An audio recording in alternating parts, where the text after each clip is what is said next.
ನಮಸ್ಕಾರ ಎಲ್ಲ ವೀಕ್ಷಕರಿಗೂ. ಬನ್ನಿ ಅಮ್ಮನಪ್ಪಗೆ ಚಾನಲ್ಗೆ ತಮ್ಮೆಲ್ಲರಿಗೂ ಸ್ವಾಗತ. ನಾನು ಅನಿತಾ, ಲ್ಯಾಕ್ಟೇಷನ್ ಕನ್ಸಲ್ಟೆಂಟ್. ನನ್ನ ಚಾನಲನ್ನು ನಿರಂತರವಾಗಿ ನೋಡ್ತಾ ಇರೋದು ಗೊತ್ತಿರುತ್ತೆ. ಈ ಚಾನಲ್ ಎಕ್ಸ್ಕ್ಲೂಸಿವ್ ಆಗಿರೋದೇ ತಾಯಿ ಮತ್ತು ಮಗುವಿನ ಆರೋಗ್ಯದ ಬಗ್ಗೆ ಆಗಲಿ ಮತ್ತು ಸ್ತನ್ಯಪಾನದ ಬಗ್ಗೆನೇ ಆಗಿರುತ್ತೆ.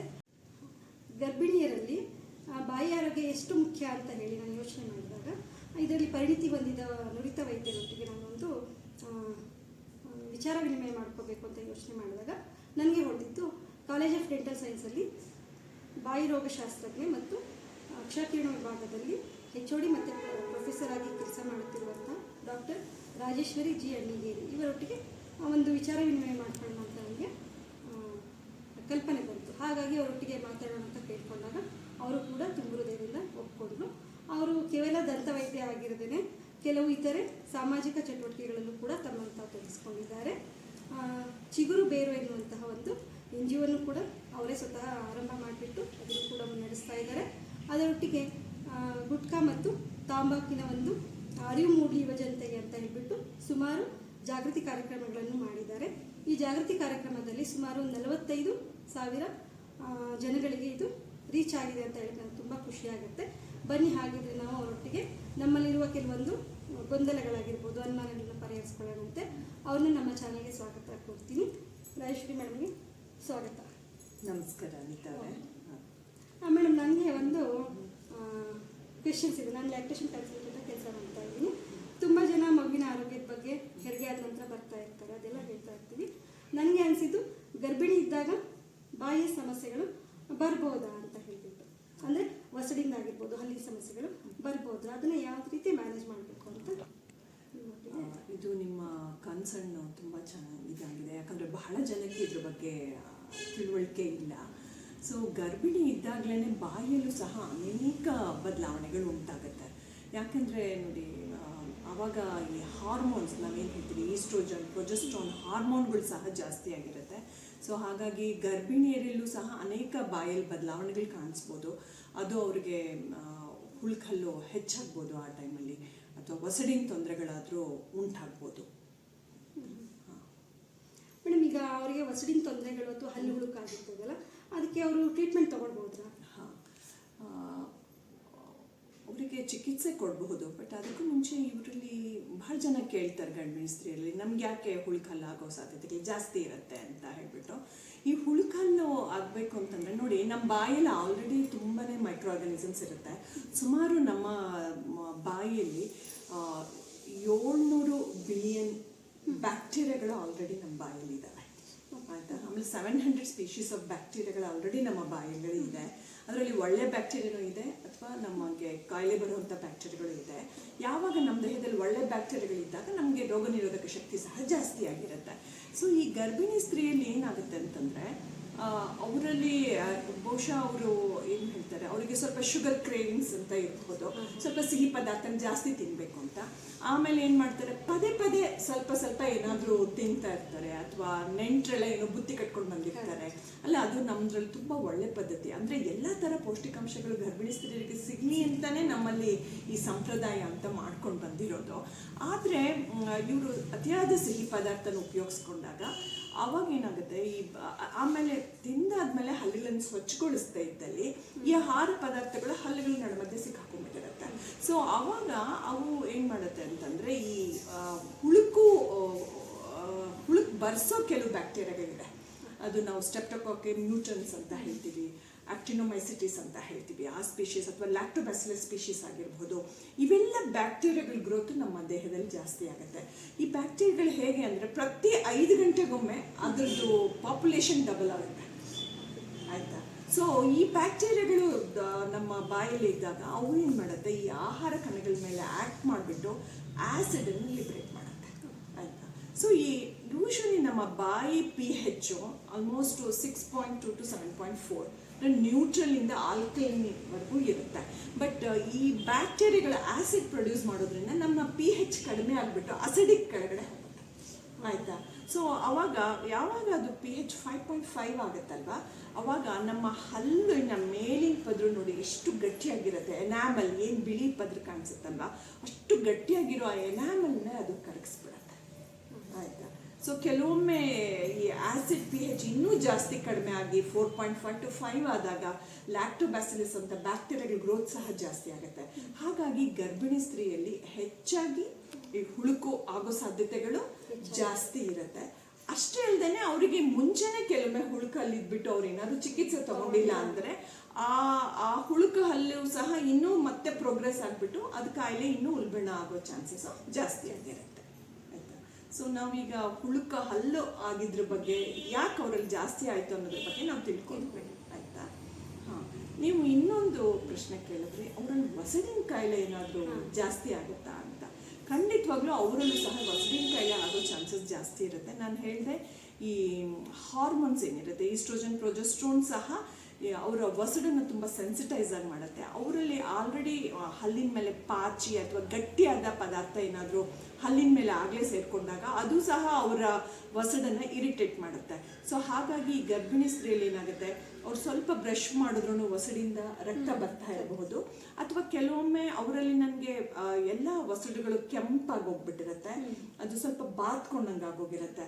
ಅವಾಗ ಅವ್ರು ಏನು ಮಾಡ್ತಾರೆ, ಬ್ರಷ್ ಮಾಡಿದ್ರೆ ರಕ್ತ ಬಂದ್ಬಿಡುತ್ತೆ ಅಂತ ಹೇಳ್ಬಿಟ್ಟು ಬಹಳ ಸತ್ತೆ ಬರೀ ಬೆರಳಿಂದಲೇ ಹಲ್ಲು ಮುಚ್ಕೊಂಡು ಮಾಡ್ತಾರೆ. ಟ್ರೀಟ್ಮೆಂಟ್ ಏನೂ ತಗೊಳ್ಳಲ್ಲ. ಅದು ತಪ್ಪೆ. ಯಾಕಂದ್ರೆ ಅದು ಒಂದು ವಿಷಯ ಸೈಕಲ್. ಅವರು ಬೆರಳಿಂದ ಮಾಡಿದಾಗ ಹಲ್ಲಿನ ನಡುಮಧ್ಯೆ ಆಹಾರ ತಗೊಂಡು ತೆಗಿಯೋಕ್ಕಾಗಲ್ಲ. ಸೊ ಅದು ಮತ್ತೆ ಜಾಸ್ತಿ ಬ್ಯಾಕ್ಟೀರಿಯಾಗಳು ಗ್ರೋತ್ ಆಗಕ್ಕೆ ಶುರು ಆಗುತ್ತೆ. ಸೊ ಹಾಗಾಗಿ ಅವರಲ್ಲಿ ಇನ್ನೂ ಒಂದು ನಾವು ನೋಡ್ಕೊಂಡಿರೋದಕ್ಕೆ ನಾವು ಅದಕ್ಕೆ ಪಯೋಜೆನಿಕ್ ಗ್ರಾನ್ಯುಲೋಮಾ ಅಂತ ಹೇಳ್ತೀವಿ. ಅದೇನಾಗುತ್ತೆ, ಆ ವಸಡಲ್ಲಿ ಒಂದು ಗಡ್ಡೆ ಥರ ಆಗ್ಬೋದು. ಯೂಶ್ವಲಿ ಇದು 2ನೇ ತಿಂಗಳು ಅಥವಾ 3ನೇ ತಿಂಗಳಿಂದನೇ ಶುರು ಆಗ್ಬೋದು. ಆ ಗಡ್ಡೆ ಥರ ಆದಾಗ ಅದನ್ನು ಮುಟ್ಟಿದ್ರೆ ರಕ್ತ ಬರ್ತಾ ಇರುತ್ತೆ, ಅಥವಾ ಆ ಭಾಗದಲ್ಲಿ ಬ್ರಷ್ ಮಾಡಿದಾಗ ಅವ್ರಿಗೆ ರಕ್ತ ಬರ್ತಾ ಇರುತ್ತೆ. ಆದರೆ ಅದು ನೋವೇನೂ ಕೊಡಲ್ಲ. ಆಯಿತಾ? ಸೊ ಇದಕ್ಕೆ ನಾವು ಪಯೋಜೆನಿಕ್ ಗ್ರಾನ್ಯುಲೋಮಾ ಅಂತೀವಿ, ಅಥವಾ ಪ್ರೆಗ್ನೆನ್ಸಿ ಟ್ಯೂಮರ್ ಅಂತಲೂ ಹೇಳ್ತಾರೆ. ಬಟ್ ಇದರಿಂದ ಏನು ಹೆದರ್ಕೊಳ್ಳೋ ಅಂಥದ್ದಂತ ಏನೂ ಇಲ್ಲ. ಇದು ತುಂಬ ಬಿನೈನ್ ಲೀಷನು. ಕೆಲವೊಮ್ಮೆ ಅದು ಹೆರಿಗೆ ಆದ ನಂತರ ತಾನೇ ಗುಣ ಆಗ್ಬೋದು, ಅಥವಾ ಕೆಲವೊಮ್ಮೆ ಅದು ಏನಾಗುತ್ತೆ, ಅವರು ಅಗಿಬೇಕಾದ್ರೆ ಅಲ್ಲಿ ಅಡ್ಡ ಬಂದು ಎಲ್ಲ ತೊಂದರೆ ಆದರೆ ನಾವು ಅದನ್ನು ಆ ಭಾಗನಷ್ಟನ್ನೇ ನಾವು ಸರ್ಜಿಕಲಿ ನಾವು ಅದನ್ನು ತೆಗಿಬಹುದು. ಆಯಿತಾ? ಸೊ ಬಟ್ ಡೆಫಿನೆಟ್ಲಿ ಈ ಗರ್ಭಿಣಿ ಸ್ತ್ರೀಯಲ್ಲಿ ಹಲ್ಲಿನ ತೊಂದರೆನೂ ಆಗುತ್ತೆ, ಹಾಗೆ ವಸಡಿನ ಪ್ರಾಬ್ಲಮ್ ಆಗೋ ಸಾಧ್ಯತೆಗಳು ಹೆಚ್ಚಾಗಿರುತ್ತೆ. ಮೇಡಮ್, ಈ ಕ್ವೆಶನ್ಗೆ ತುಂಬ ಚೆನ್ನಾಗಿ ಉತ್ತರ ಕೊಟ್ಟರೆ ಇದು ವೀಕ್ಷಕರಿಗೆಲ್ಲ ತಲುಪುತ್ತೆ ಅಂದ್ಕೊಳ್ತೀನಿ. ಹಾಗೆ ನನಗೆ ಇನ್ನೊಂದು ಅನುಮಾನ ಇದೆ. ಅಂದರೆ ಗರ್ಭಿಣಿಯರಲ್ಲಿ ಮೊದಲೆಲ್ಲ ಅವ್ರಿಗೆ ಬಾಯಿ ವಾಸನೆ ಬರ್ತಾ ಇಲ್ಲ, ಗರ್ಭಿಣಿ ಸಮಯದಲ್ಲಿ ಬಾಯಿ ವಾಸನೆ ಆಗ್ಬೋದಾ, ಮತ್ತು ಅದ್ರ ಜೊತೆಗೆ ಹಲ್ಲುಗಳ ಸವೆತ ಆಗ್ಬೋದಾ? ಇದು ಒಂದು ಒಳ್ಳೆಯ ಪ್ರಶ್ನೆ. ಬಾಯಿಯಿಂದ ದುರ್ವಾಸನೆ ಬರೋಕ್ಕೆ ಅನೇಕ ಕಾರಣಗಳಿರಬಹುದು. ಅದು ಒಂದು ಬಾಯಿ ಹುಳುಕಲ್ಗಳಾಗಿರ್ಬೋದು, ವಸಡಿನ ಕಾಯಿಲೆ ಆಗಿರ್ಬೋದು, ಅಥವಾ ಗಂಟ್ಲು ಇನ್ಫೆಕ್ಷನ್ ಆಗಿರ್ಬೋದು, ಗ್ಯಾಸ್ಟ್ರೈಟಿಸ್ ಆಗಿರ್ಬೋದು, ಇನ್ನೂ ಅನೇಕ ಕಾರಣಗಳಿದೆ. ಬಟ್ ಗರ್ಭಿಣಿ ಸ್ತ್ರೀಯಲ್ಲೇ ಜಾಸ್ತಿಯಾಗಿ ದುರ್ವಾಸನೆ ಬರುತ್ತೆ ಅಂತ ನಾನು ಹೇಳಲ್ಲ. ಬಟ್ ಯಾರಿಗಾದರೂ ಹಾಗೆ ಅನಿಸಿದ್ದಲ್ಲಿ ಅದಕ್ಕೆ ಮುಖ್ಯವಾದ ಕಾರಣಗಳು ಏನು ಅಂತಂದರೆ ಅವರಲ್ಲಿ ಬ್ಯಾಕ್ಟೀರಿಯಾಗಳ ಲೋಡ್ ಜಾಸ್ತಿ ಆಗ್ತಾ ಇದೆ. ಸೊ ಆ ಬ್ಯಾಕ್ಟೀರಿಯಾಗಳಿಂದ ಅವು ಏನು ಮಾಡ್ತವೆ, ಈ ಹಲ್ಲಿನ ಮೇಲಿರೋ ಪಾಚಿ ಮೇಲೆ ಆ್ಯಡ್ ಮಾಡಿಬಿಟ್ಟು ಎಸ್ಪೆಷಲಿ ಹೈಡ್ರೋಜನ್ ಸಲ್ಫೈಡ್ನ ರಿಲೀಸ್ ಮಾಡ್ತಾರೆ. ಅವಾಗ ಅವ್ರಿಗೆ ಬಾಯಿಯಿಂದ ಅವ್ರಿಗೆ ಅನಿಸುತ್ತೆ ಒಂದು ವಾಸನೆ ಸರಿಯಾಗಿ ಬರ್ತಾ ಇಲ್ಲ, ಒಂಥರ ದುರ್ವಾಸನೆ ಬರ್ತಾ ಇದೆ ಅಂತ ಅವ್ರಿಗೆ ಅನಿಸ್ಬೋದು. ಆಮೇಲೆ ಈ ಹಲ್ಲಿನ ಸವೆತ ಅಂತ ಬಂದಾಗ ಕೆಲವು ಗರ್ಭಿಣಿಯರಿಗೆ ಎಸ್ಪೆಷಲಿ ಮೊದಲೇ 3 ತಿಂಗಳಲ್ಲಿ ತುಂಬ ವಾಂತಿ ಆಗ್ತಾ ಇರುತ್ತೆ, ಪದೇ ವಾಂತಿ ಆಗ್ತಾ ಇರುತ್ತೆ. ಸೊ ಪದೇ ವಾಂತಿ ಆದಾಗ ಏನಾಗುತ್ತೆ, ಈ ಹೈಡ್ರೋಕ್ಲೋರಿಕ್ ಆ್ಯಸಿಡ್, ನಮ್ಮ ಹೊಟ್ಟೆಲಿರೋ ಹೈಡ್ರೋಕ್ಲೋರಿಕ್ ಆ್ಯಸಿಡ್ ಸಹ ಅದು ಗಂಟ್ಲಿನ ಮುಖಾಂತರ ಬಾಯಿಗೆ ಬರುತ್ತೆ. ಭಾಳ ಜನ ಹೇಳ್ತಾರೆ ನಮಗೆ ಹುಳಿ ಬರ್ತಾ ಇದೆ, ಬಾಯಲ್ಲಿ ಹುಳಿ ಅನ್ನಿಸ್ತಾ ಇದೆ ಅಂತ. ಅಥವಾ ಅವಾಗ ಏನಾಗ್ತದೆ, ಹುಳಿ ಅನ್ಸೋಕ್ಕೆ ಕಾರಣ ಏನಂತಂದರೆ ಅದು ಅಸಿಡಿಕ್ ಹೈಡ್ರೋಕ್ಲೋರಿಕ್ ಆ್ಯಸಿಡ್. ಆ ಹೈಡ್ರೋಕ್ಲೋರಿಕ್ ಆ್ಯಸಿಡ್ ನಮ್ಮ ಬಾಯಿ ಒಳಗಡೆ ಬಂದಾಗ ಅದೇನು ಮಾಡುತ್ತೆ, ಈ ಹಲ್ಲನ್ನು ಕರಗಿಸ್ಬಿಡುತ್ತೆ. ಯಾಕಂದರೆ ತುಂಬ ಅಸಿಡಿಕ್ ಅದು. ಆಯಿತಾ? ಸೊ ಆವಾಗ ಈ ಹಲ್ಲಿನ ಸವೆತ ಅವರಲ್ಲಿ ಉಂಟಾಗುತ್ತೆ. ಸೊ ಹಾಗಾಗಿ ಇವರು ಏನು ಮಾಡಬೇಕು ಅಂತಂದರೆ, ಈಗ ಅವರಿಗೆ ಪದೇ ವಾಂತಿ ಆಗ್ತಾ ಇದೆ ಅಂತಂದಾಗ ತಕ್ಷಣವೇ ಅವರು ನೀರನ್ನು ಮುಕ್ಕಳಿಸ್ಬೇಕು, ಬಾಯಿನ ನೀರಲ್ಲಿ ಮುಕ್ಕಳಿಸ್ಬೇಕು. ಆದರೆ ಕೆಲವರು ಏನು ಮಾಡ್ತಾರೆ, ಬಾಯಿ ತುಂಬ ಹುಳಿ ಆಗಿದೆ ಅಂತ ಹೇಳ್ಬಿಟ್ಟು ಬ್ರಷ್ ಮಾಡಿಬಿಡ್ತಾರೆ. ಆ್ಯಕ್ಚುಲಿ ಆ ಟೈಮಲ್ಲಿ ಬ್ರಷ್ ಮಾಡೋದನ್ನು ಅವಾಯ್ಡ್ ಮಾಡೋದು ಬೆಟರ್. ಯಾಕಂತಂದರೆ ಆಗಲೇ ಅದು ಅಸಿಡಿಕ್ ಎನ್ವಿರಾನ್ಮೆಂಟ್ ಇದೆ, ಹಲ್ಲನ್ನು ಸವಸ್ತಾ ಇದೆ. ಈಗ ಬ್ರಷ್ ಬ್ರಿಸಲ್ಸ್ ಇರುತ್ತಲ್ಲ, ಸೊ ಬ್ರಷ್ ಮಾಡಿದಾಗ ಏನಾಗುತ್ತೆ, ಅದು ಮೇಲಿನ ಪದರನ ಇನ್ನೂ ಸವಸೋ ಸಾಧ್ಯತೆಗಳು ಜಾಸ್ತಿ ಇರುತ್ತೆ. ಸೊ ಹಾಗಾಗಿ ನಾವೇನು ಹೇಳ್ತೀವಿ ರೋಗಿಗಳಿಗೆ, ಅಕಸ್ಮಾತ್ ಅವ್ರಿಗೆ ಈ ತೊಂದರೆ ಏನಾದರೂ ಇದ್ದರೆ ಅವರು ಪ್ಲೇನ್ ವಾಟರ್ ಫುಡ್ ಅಂದರೆ ಪ್ಲೇನ್ ನೀರಿಂದನೇ ಬಾಯಿ ಮುಕ್ಕಳಿಸ್ಬೋದು. ಇಲ್ಲಾಂದರೆ ನೀರಿನಲ್ಲಿ ಸ್ವಲ್ಪ ಅಡುಗೆ ಸೋಡಾನ ಹಾಕ್ಬಿಟ್ಟು ಸೋಡಿಯಂ ಬೈಕಾರ್ಬನೇಟ್ ಆಗುತ್ತಲ್ವ, ಅದು ಆಲ್ಕಲಿನಿಟಿ ಇರುತ್ತೆ. ಸೊ ಅದರಿಂದಾದ್ರೂ ಸ್ವಲ್ಪ ಬಾಯಿ ಮುಕ್ಕಳಿಸ್ಬೇಕು, ಹೊರತು ಇಮಿಡಿಯೇಟಾಗಿ ಅವರು ಬ್ರಷ್ ಅಂತೂ ಮಾಡಬಾರ್ದು. ಇದು ಬಹಳ ಏನದು ತುಂಬ ತೂಕ ಇರೋಂಥ ಉತ್ತರ ಅಂತ ಅನ್ಸುತ್ತೆ. ತುಂಬ ಜನಗಳಿಗೆ ಗೊತ್ತಿರೋದಿಲ್ಲ ಇದು. ಆ ಥರ ಆದ ತಕ್ಷಣ ಬಾಯಿ ಸ್ವಚ್ಛ ಮಾಡಬೇಕು ಅಂತ ಹೇಳ್ಬಿಟ್ಟು ಇಮಿಡಿಯೇಟ್ ಬ್ರಷ್ ಮಾಡ್ಕೋಬೋದು. ಇದು ತುಂಬ ಉಪಯುಕ್ತವಾದ ಒಂದು ಸಲಹೆ ಅಂತ ಅನ್ಕೊಳ್ತೀನಿ. Thank you madam. ಮೇಡಮ್ ನನ್ನ ಇನ್ನೊಂದು ಕ್ವೆಶ್ಚನ್ ಇದೆ. ಗರ್ಭಿಣಿ ಇರುವಾಗ ಬಾಯಿ ಆರೋಗ್ಯ ಸರಿ ಇರದೇ ಇದ್ದರೆ ಅದು ಮಗುವಿನ ಮೇಲೆ ಏನಾದರೂ ಪರಿಣಾಮ ಬೀರುತ್ತೆ? ಇದು ತುಂಬ ಒಳ್ಳೆಯ ಪ್ರಶ್ನೆ ಕೇಳಿದ್ರಿ ನೀವು.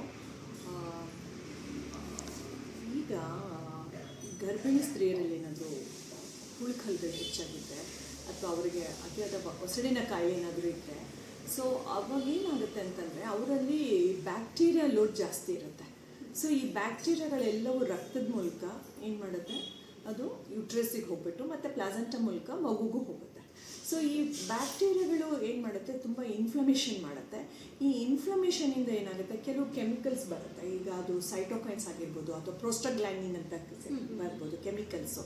ಈ ಕೆಮಿಕಲ್ಸ್ ಎಲ್ಲ ಈ ಯುಟ್ರಸ್ ಎಲ್ಲ ಕಾಂಟ್ರಾಕ್ಟ್ ಆಗೋ ಮಾಡಿಬಿಟ್ಟು ಸೊ ಮಗು ಪ್ರಿಮೆಚೂರ್ ಬೇಬಿ ಆಗ್ಬೋದು. ಅಂದರೆ ಈಗ 9 ತಿಂಗಳು ತುಂಬೋಕ್ಕಿಂತ ಮುಂಚೆನೇ ಮಗು ಹುಟ್ಟೋ ಚಾನ್ಸಸ್ಸು ಈ ಥರ ಕಾಯಿಲೆಗಳು ಜಾಸ್ತಿ ಇರುತ್ತೆ ಅಂತ ತುಂಬ ಸಂಶೋಧನೆಗಳು ಮಾಡಿದ್ದಾರೆ.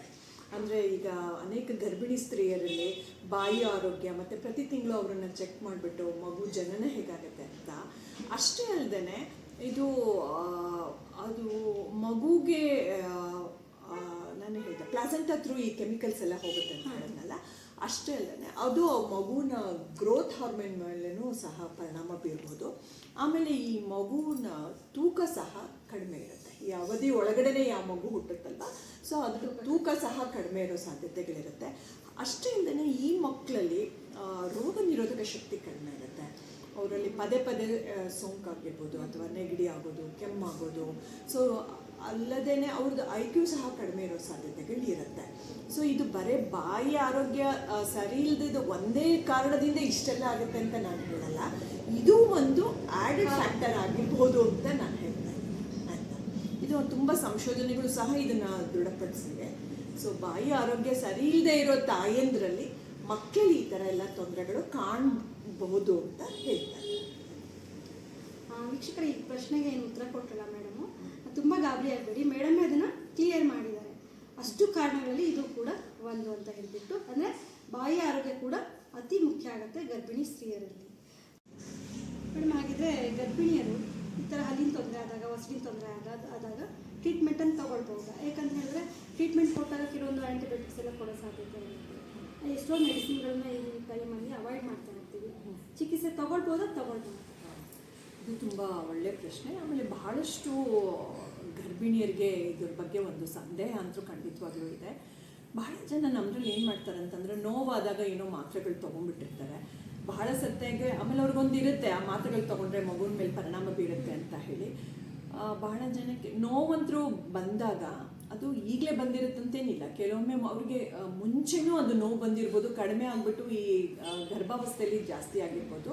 ಅಥವಾ ನೋವಂತ ನಾವೇನು ಮಾಡ್ತೀವಿ, ಬಹಳಷ್ಟು ಈ ಹಲ್ಲಿನ ಚಿಕಿತ್ಸೆಗಳನ್ನು ಸುಮಾರು ಸೆಕೆಂಡ್ ಟ್ರೈಮಿಸ್ಟರ್ ಅಂದರೆ 4 ತಿಂಗಳಿಂದ 6 ತಿಂಗಳವರೆಗೆ ಏನಿದೆ ಅಲ್ವಾ, ಆ ಟೈಮಲ್ಲಿ ನಾವು ಬಹಳಷ್ಟು ದಂತ ಚಿಕಿತ್ಸೆನ ಸುರಕ್ಷಿತವಾಗಿ ಮಾಡ್ಬೋದು ಅಂತ.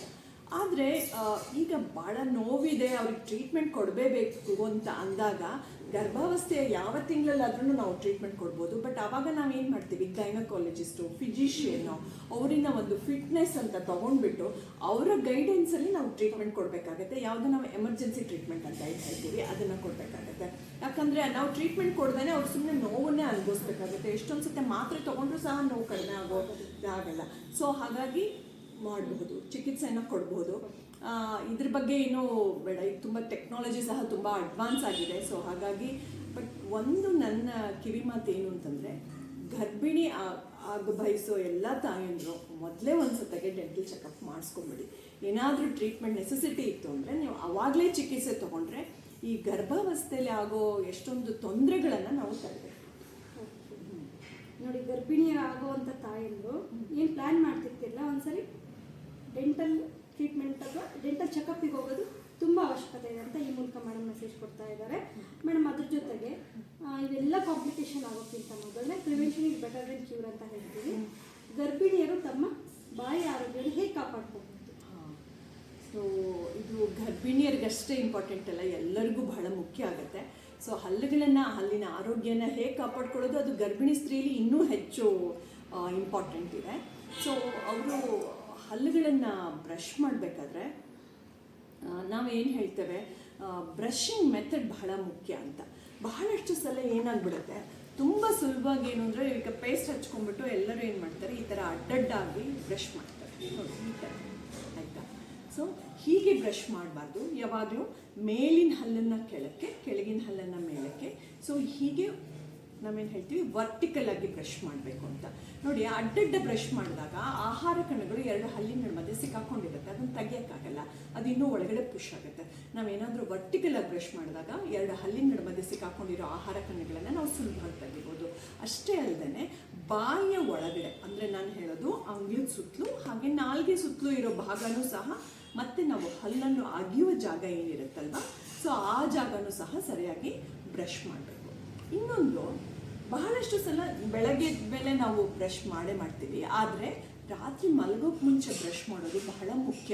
ಯಾಕೆಂದರೆ ರಾತ್ರಿ ಊಟ ಆದಮೇಲೆ ಆಹಾರ ಕಣಗಳು ಹಲ್ಲಿನ ಮಧ್ಯೆ ಸಿಕ್ಕಾಕೊಂಡಿರುತ್ತೆ, ಹಾಗೆ ನಮ್ಮ ಬಾಯಿಯಲ್ಲೂ ಸಹ ಜೊಲ್ಲಿನ ಅಂಶ ತುಂಬ ಕಡಿಮೆ ಆಗೋಗ್ಬಿಟ್ಟಿರುತ್ತೆ ಆಯಿತಾ.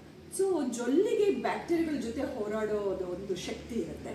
ಯಾವಾಗ ನಮಗೆ ಜೊಲ್ಲು ಕಡಿಮೆ ಆಗಿದೆ, ಆಹಾರ ಕಣಗಳಿದೆ ಅಂದಾಗ ಬ್ಯಾಕ್ಟೀರಿಯಾಗಳು ಬೆಳೆಯೋಕ್ಕೆ ತುಂಬ ಸಹಾಯಕ ಆಗುತ್ತೆ. ನಾನು ನಿಮ್ಗೆ ಹೇಳಿದೆ, ಬ್ಯಾಕ್ಟೀರಿಯಾಗಳು ತುಂಬಾ ಬೇಗನೆ ಅವು ಡಬಲಿಂಗ್ ಆಗಿಬಿಟ್ಟು ತುಂಬ ಜಾಸ್ತಿ ಇರುತ್ತೆ ನಮ್ಮ ದೇಹದ ಬಾಯಲ್ಲಿ ಅಂತ. ಸೊ ಆ ಬ್ಯಾಕ್ಟೀರಿಯಾಗಳು ಏನು ಮಾಡುತ್ತೆ, ಆವಾಗ ಆ್ಯಸಿಡನ್ನು ಲಿಬ್ರೇಟ್ ಮಾಡಿಬಿಟ್ಟು ಹಲ್ಲು ಹುಳುಕಾಗೋದಾಗಲಿ ಅಥವಾ ಫಸಡಿನ ಕಾಯಿಲೆ ಆಗೋದಾಗಲಿ ಚಾನ್ಸಸ್ ಜಾಸ್ತಿ ಇರುತ್ತೆ. ಯಾವಾಗ ಈ ರಾತ್ರಿ ಹೊತ್ತು ನಾವು ಬ್ರಷ್ ಮಾಡಿದ್ರೆ 90% ಹಲ್ಲಿನ ತೊಂದರೆಗಳನ್ನು ನಾವು ಕಡಿಮೆ ಮಾಡ್ಬೋದು. ಅದು ಗರ್ಭಿಣಿಯಸ್ಥರಿಗೆಲ್ಲ, ಬಟ್ ಉಳಿದವ್ರಿಗೂ ಅಪ್ಲೈ ಆಗುತ್ತೆ ಅಂತ ನಾನು ಹೇಳ್ತಾ ಇದ್ದೀನಿ. ಅಷ್ಟೇ ಅಲ್ಲದೆ ಇವರು ಪ್ರತಿ ಸತಿ ಏನಾದರೂ ತಿಂದಾಗ ಬಾಯಿ ಚೆನ್ನಾಗಿ ಮುಕ್ಕಳಿಸ್ಬೇಕು. ಸೊ ಹಾಗೆಯೇ ಎರಡು ಹಲ್ಲಿನ ನಡುಮಧ್ಯ ಆ ಭಾಗನ ನಾವು ಕ್ಲೀನ್ ಮಾಡೋಕ್ಕೆ ಈ ಫ್ಲಾಸ್ ಅನ್ನೋದನ್ನು ಉಪಯೋಗಿಸ್ಬೋದು. ಸೊ ಈ ಫ್ಲಾಸ್ ನೋಡಿ, ಈ ಥರ ಹೋಲ್ಡರ್ ಸಹ ಇರುತ್ತೆ, ಅದು ಎರಡು ಹಲ್ಲಿನ ನಡುಮಧ್ಯ ಹಾಕ್ಬಿಟ್ಟು ಆಹಾರ ತೆಗಿಯೋಕ್ಕೆ ಅನುಕೂಲ ಮಾಡಿಕೊಡುತ್ತೆ. ಅದರ ಜೊತೆಗೆ ಅವರು ಬ್ರಷ್ ಸಹ ಉಪಯೋಗಿಸ್ಕೋಬೇಕಾದ್ರೆ ಅವರು ಸರಿಯಾಗಿರೋದು ಉಪಯೋಗಿಸ್ಬೇಕಾಗತ್ತೆ. ಕೆಲವೊಮ್ಮೆ ಈ ಬ್ರಷ್ ಏನಾಗಿರುತ್ತೆ, ಉಪಯೋಗಿಸಿ ತುಂಬ ಚಪ್ಪಟೆ ಥರ ಆಗೋಗ್ಬಿಟ್ಟಿರುತ್ತೆ. ಸೊ ಆ ಥರ ಬ್ರಷಿಂದ ಮಾಡಿದ್ರೆ ಮತ್ತೆ ಹಲ್ಲು ಸ್ವಚ್ಛ ಆಗಲ್ಲ. ಹಾಗಾಗಿ ನಾವೇನು ಹೇಳ್ತೀವಿ, ಅಟ್ಲೀಸ್ಟ್ 3 ತಿಂಗಳಿಗೊಮ್ಮೆ ಆದರೂ ಬ್ರಷ್ ಬದಲಾಯಿಸಿ ಅಂತ ನಾವು ಹೇಳ್ತೇವೆ. ಹಾಗೆಯೇ ಈ ಬಾಯಿ ಮುಕ್ಕಳಿಸೋ ಔಷಧಿಗಳು ಸಹ ತುಂಬ ಬಂದ್ಬಿಟ್ಟಿದೆ ಮಾರ್ಕೆಟಲ್ಲಿ ಆಯಿತಾ. ಸೊ ಅಷ್ಟೊಂದೆಲ್ಲ ಕೆಮಿಕಲ್ಸ್ ಇರೋ ಈ ಮೌತ್ ವಾಷಸ್ ಎಲ್ಲ ಉಪಯೋಗಿಸ್ಕೊಳ್ಳೋ ಅವಶ್ಯಕತೆ ಅಂತರೂ ಏನೂ ಇಲ್ಲ. ಉಪಯೋಗಿಸಿದ್ರು ಅದು ತುಂಬ ಶಾರ್ಟ್ ಟೈಮಿಗೆ ಉಪಯೋಗಿಸ್ಬೇಕು, ಕಂಟಿನ್ಯೂಸ್ ಆಗಿ ಮೌತ್ ವಾಷಸನ್ನು ಉಪಯೋಗಿಸೋ ಅವಶ್ಯಕತೆ ಇಲ್ಲ. ಹಾಗೇನಾದ್ರೂ ಅವರಿಗೆ ಬಾಯಿ ಮುಕ್ಕಳಿಸ್ಬೇಕು ಅಂತಂದರೆ ಜಸ್ಟ್ ಒಂದು ನೀರಲ್ಲಿ ಉಪ್ಪು ಹಾಕ್ಬಿಟ್ಟು ಮುಕ್ಕಳಿಸಿದ್ರು ಸಹ ಅದು ಅಷ್ಟೇ ಎಫೆಕ್ಟಿವ್ ಆಗಿ ಇರುತ್ತೆ. ಸೊ ಇದು ನಾನು ಹಲ್ಲುಗಳನ್ನು ಹೇಗೆ ಆರೋಗ್ಯನ ಕಾಪಾಡ್ಕೊಳ್ಬೋದು ಅಂತ ಅನ್ನೋದ್ರ ಬಗ್ಗೆ ವಿವರಿಸಿದ್ದು. ಈಗ ಓಕೆ ಮ್ಯಾಮ್, ನಾನು ಆಲ್ಮೋಸ್ಟ್ ಎಲ್ಲ ನೀವು ಇರುವಂಥ ಗೊಂದಲಗಳು, ಡೌಟ್ಸ್ಗಳನ್ನೆಲ್ಲ ಕ್ಲಿಯರ್ ಮಾಡಿದ್ದೀರಾ. ಇದ್ರ ಜೊತೆ ನನ್ನ ಇನ್ನೊಂದು ಪ್ರಶ್ನೆ ಇದೆ. ಏನಂತ ಹೇಳಿದ್ರೆ, ನೈಟ್ ಫೀಡ್ಸ್ ನಾವು ತುಂಬ ಪ್ರಿಫರ್ ಮಾಡ್ತೀವಿ ಬೇಬೀಸ್ಗೆ. ಆಫ್ಟರ್ ಡೆಲಿವರಿ ಹೇಳ್ತಾ ಇದ್ದೀನಿ, ಮಗುಗೆ ನೈಟ್ ಫೀಡು ತುಂಬ ಇಂಪಾರ್ಟೆಂಟ್ ಅಂತ ಹೇಳ್ಬಿಟ್ಟು ಕೆಲವೊಬ್ರು ಹೇಳ್ತಾರೆ ತುಂಬ ಫೀಡ್ ಮಾಡಿಸೋದ್ರಿಂದ ಮಗುಗೆ ಹುಳುಕಲ್ಲಿ ಬರುತ್ತೆ ಅಂತ ಹೇಳ್ಬಿಟ್ಟು. ಸೊ ಇದು ಸಾಧ್ಯತೆ ಇದೆಯಾ? ಆ್ಯಕ್ಚುಲಿ ಯಾವಾಗಲೂ ತಾಯಿಯ ಹಾಲು ಅಮೃತ ಸಮಾನ ಅಂತ, ಅದು ನಿಮ್ಮ ಧ್ಯೇಯನೂ ಹೌದು ಆಯಿತಾ.